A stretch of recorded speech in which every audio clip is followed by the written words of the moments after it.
Hello दोस्तों, मेरा नाम है अंकित और तिलक लगा के स्वागत करता हूँ, दिल से स्वागत करता हूँ आपका मैकेनिकल गुरु यूट्यूब चैनल पर। जैसा कि भैया आप जानते हैं, हम आपके लिए लेके आते हैं बेहतरीन ताबड़तोड़ ओरिजिनल ऑथेंटिक अपडेट्स।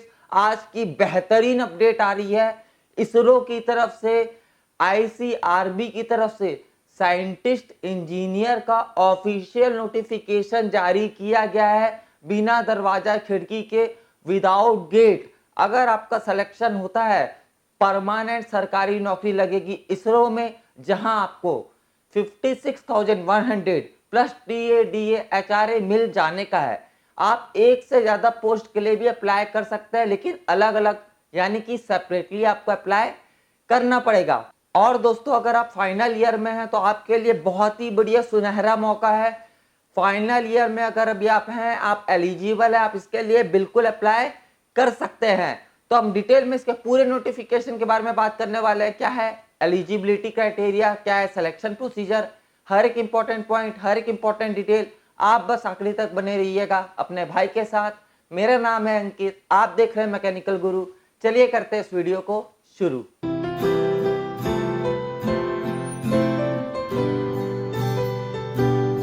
दोस्तों, वीडियो शुरू करने से पहले छोटी सी रिक्वेस्ट है, सपोर्ट कीजिएगा, हेल्प कीजिएगा।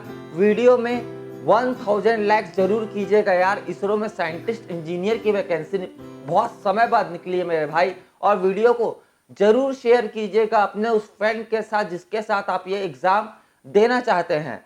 जैसा कि मैंने बताया, इसरो आईसीआरबी की तरफ से ऑफिशियल नोटिफिकेशन साइंटिस्ट इंजीनियर की वैकेंसी का जारी कर दिया गया है।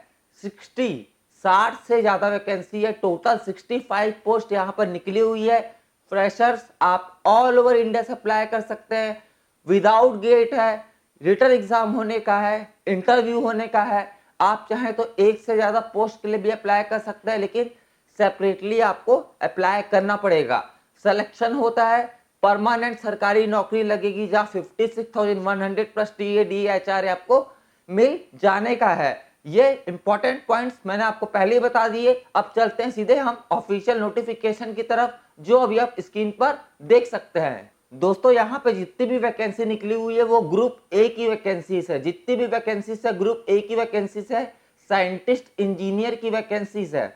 देखते हैं कौन कौन सी ब्रांचेस एलिजिबल है और एलिजिबिलिटी क्राइटेरिया क्या है। सबसे पहली वैकेंसी निकली हुई है सिविल वालों के लिए, साइंटिस्ट इंजीनियर की। सिविल में सबसे ज्यादा वैकेंसी है 39, अनरिजर्व्ड है 16, ओबीसी में 11 वैकेंसी है, एससी में 4 वैकेंसी है, एसटी में 4 वैकेंसी है, ईडब्ल्यूएस में 4 वैकेंसी है। बीई बीटेक किए हुए अपने सिविल इंजीनियरिंग के साथ 65% के साथ अगर आप पास आउट हो चुके हैं, या फिर अगर भी आप फाइनल ईयर में हैं, आप बिल्कुल अप्लाई कर सकते हैं। नेक्स्ट, साइंटिस्ट इंजीनियर की वैकेंसी निकली है इलेक्ट्रिकल के अंदर 14, अनरिजर्व्ड है 7, ओबीसी में 3 वैकेंसी है, एससी में 3 वैकेंसी है, ईडब्ल्यूएस में सिंगल वैकेंसी है। बीई बीटेक किए हुए आपने इलेक्ट्रिकल से या फिर इलेक्ट्रिकल एंड इलेक्ट्रॉनिक्स से 65% के साथ अगर आप पास आउट हो चुके हैं, या फिर अगर अभी आप फाइनल ईयर में हैं, आप इसके लिए बिल्कुल अप्लाई कर सकते हैं। नेक्स्ट यहाँ पर वैकेंसी निकली हुई है रेफ्रिजरेशन एंड एयर कंडीशनिंग के अंदर साइंटिस्ट इंजीनियर की। टोटल पोस्ट है 9, अनरिजर्व्ड है 2, ओबीसी में 3 वैकेंसी है, एससी में सिंगल वैकेंसी है, ईडब्ल्यूएस में सिंगल वैकेंसी है।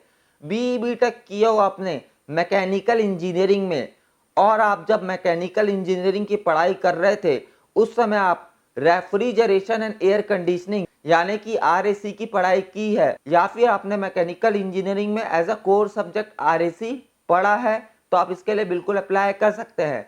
बीई बीटेक मैकेनिकल में रेफ्रिजरेशन एंड एयर कंडीशनिंग तो होता ही है, तो मैकेनिकल वाले हर कोई अप्लाई कर सकता है, कोई दिक्कत परेशानी वाली बात नहीं है।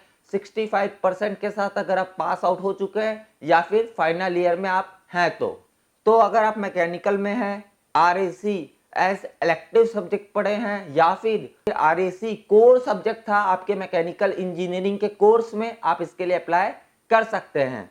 आगे बढ़ते हैं। नेक्स्ट वैकेंसी यहाँ पर निकली हुई है वास्तुकला के अंदर, बोले तो आर्किटेक्चर के अंदर सिंगल वैकेंसी है। अगर आपके पास डिग्री है आर्किटेक्चर में 65% के साथ पास आउट है, या फिर फाइनल ईयर में आप अप्लाई कर सकते हैं।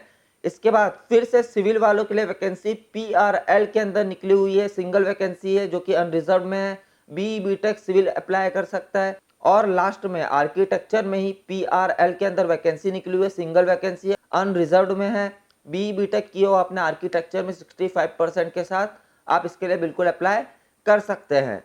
दोस्तों अगर भी आप फाइनल ईयर में है, आप बिल्कुल एलिजिबल है, आप बिल्कुल अप्लाई कर सकते हैं। लेकिन जरूरी बात यह है कि आपकी डिग्री आपके हाथ में होनी चाहिए एज ऑन 31/8/2023, यानी कि अगस्त 2023 तक अगर आप पास आउट हो जाते हैं 65% मार्क्स के साथ, तो आप इसके लिए बिल्कुल अप्लाई कर सकते हैं। दोस्तों एज लिमिट की बात करें, एज यहाँ पर देखा जाना है एज ऑन 24/5/2023, यानी कि 24 मई 2023। एज लिमिट 28 ईयर्स रखी गई है। जनरल वालों के लिए 28 साल एज लिमिट यहाँ पर रखी गई है। दोस्तों मैं आपको बता दूं, पहले इसरो ICRB जो वैकेंसीज निकालता था साइंटिस्ट इंजीनियर की, वहां पे एज लिमिट 35 ईयर्स हुआ करती थी, अब घटा के इसे 28 ईयर्स कर दिया गया है। अब फॉर्म भरने की फीस के बारे में बात करें तो फॉर्म भरने की फीस यहाँ पर 250 रुपए, 250 रुपए फॉर्म भरने की फीस रखी गई है जनरल वालों के लिए, अनरिजर्व्ड वालों के लिए, SC ST और मेरी बहनों के लिए फॉर्म भरने की यहाँ पर कोई भी फीस नहीं रखी गई है। अब हम आगे बढ़ते हैं, सिलेक्शन प्रोसीजर के बारे में बात करते हैं। तो जैसे मैंने बताया यहाँ पे रिटर्न होने का है और उसके बाद इंटरव्यू होने का है। रिटर्न किस तरीके से होगा वह इस नोटिफिकेशन में हमें बताया गया है, उसके बारे में आगे बात करेंगे। उसके पहले हमें एग्जाम के सेंटर्स की लिस्ट बताई गई है जो अभी आप स्क्रीन पर देख सकते हैं। अहमदाबाद, बेंगलुरु, चेन्नई, देहरादून, गुवाहाटी, हैदराबाद, कोलकाता, लखनऊ, मुंबई, न्यू दिल्ली में आपको एग्जाम के सेंटर मिल जाने के हैं। अब हम बात करते हैं कि यहाँ पर रिटर्न एग्जाम किस तरीके से होने का है। यहाँ पे रिटर्न एग्जाम 2 पार्ट में होगा।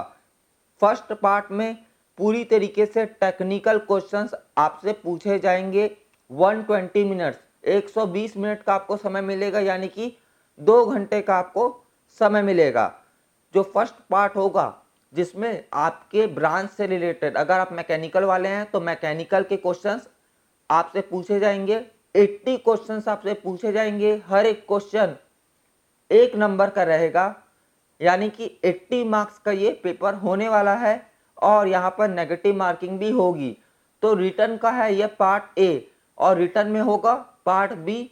इसमें नॉन टेक्निकल क्वेश्चंस आपको देखने को मिलेंगे, एप्टीट्यूड से रिलेटेड 15 मल्टीपल चॉइस क्वेश्चन आपको देखने को मिलेंगे। इसमें कोई भी नेगेटिव मार्किंग नहीं रखी गई है। जो पार्ट बी है, जो नॉन टेक्निकल वाला है, इसमें नेगेटिव मार्किंग नहीं है। न्यूमेरिकल, रीजनिंग, लॉजिकल एबिलिटी और इससे रिलेटेड क्वेश्चंस आपको देखने को मिल जाएंगे। यानी कि रिटर्न एग्जाम जो होगा वह 2 पार्ट में होगा, एक पार्ट ए होगा, पार्ट बी होगा। पार्ट ए पूरी तरीके से टेक्निकल जिसमें नेगेटिव मार्किंग भी है और पार्ट बी नॉन टेक्निकल जिसमें नेगेटिव मार्किंग नहीं है। दोस्तों रिटर्न में आप कितना अच्छा करते हैं, टॉप में आते हैं, तो आप पहुंचने वाले हैं इंटरव्यू में। इंटरव्यू में 1:5 के रेशियो में लोगों को बुलाया जाएगा, यानी कि एक वैकेंसी के लिए, एक पोस्ट के लिए 5 लोगों का इंटरव्यू लिया जाएगा। इंटरव्यू जो होगा वह 100 मार्क्स का होगा। और अगर हम फाइनल सिलेक्शन के बारे में बात करें तो साफ साफ हमें बता दिया गया है 50% वेटेज जो रिटर्न एग्जाम होने वाला है उस पर दिया गया है, 50% वेटेज इंटरव्यू मार्क्स में दिया गया है। यानी कि रिटर्न भी आपको बहुत अच्छे से क्लियर करना पड़ेगा, इंटरव्यू में भी ताबड़तोड़ परफॉर्म करना पड़ेगा, क्योंकि दोनों में ही 50-50% वेटेज दिया गया है। और इन दोनों में ही यानी कि रिटर्न और इंटरव्यू में जो आपके मार्क्स आएंगे उसके ऊपर डिपेंड होगा कि भैया आपका सिलेक्शन इसरो में होगा कि नहीं होगा। दोस्तों इसके बाद हमें सैलरी के बारे में बताया गया है, वो मैंने आपको पहले ही बता दिया। लेवल 10 के जॉब होने वाली है, परमानेंट जॉब होने वाली है। 56,100 प्लस टीए, डीए, एचआरए और भी बहुत सारे अलाउंसेस आपको मिल जाएंगे। बहुत ही बढ़िया सुनहरा करियर रहेगा आपका अगर आपका यहाँ पे सिलेक्शन होता है तो। दोस्तों ऑफिशियल नोटिफिकेशन के लिंक, अप्लाई करने के लिंक आपको नीचे डिस्क्रिप्शन पर मिल जाएगी। आप एक बार जरूर चेक कर लीजिएगा, डाउनलोड कर लीजिएगा नोटिफिकेशन, एक बार अच्छे से जरूर पढ़ लीजिएगा। नोटिफिकेशन आ चुका है, फॉर्म स्टार्ट हो रहा है इस महीने की 4 तारीख से 4 मई 2023 और फॉर्म भरने की लास्ट डेट 24 मई 2023 होने वाली है। तो दोस्तों क्या आप इसके लिए इंटरेस्टेड है, क्या आप इसके लिए अप्लाई करने वाले, जरूर बताइएगा मुझे नीचे कमेंट्स में। आपको ये वीडियो कैसा लगा भाई जरूर बताइएगा मुझे नीचे कमेंट्स में। मुझे उम्मीद है कि आपको ये वीडियो पसंद आया होगा। कोई भी डाउट है आप नीचे कमेंट सेक्शन में पूछ सकते हैं। वीडियो को लाइक जरूर करना मेरे भाई, हेल्प करना मेरी, वीडियो को शेयर जरूर कर देना अपने दोस्तों के साथ। और मैकेनिकल गुरु यूट्यूब चैनल को अभी तक आपने सब्सक्राइब नहीं किया है तो कर लीजिए, क्योंकि हम आपके लिए रोज लेटेस्ट अपडेट्स लेके आते रहते हैं। बहुत जल्दी हम लोग मिलेंगे भाई लोग। जय जवान जय किसान।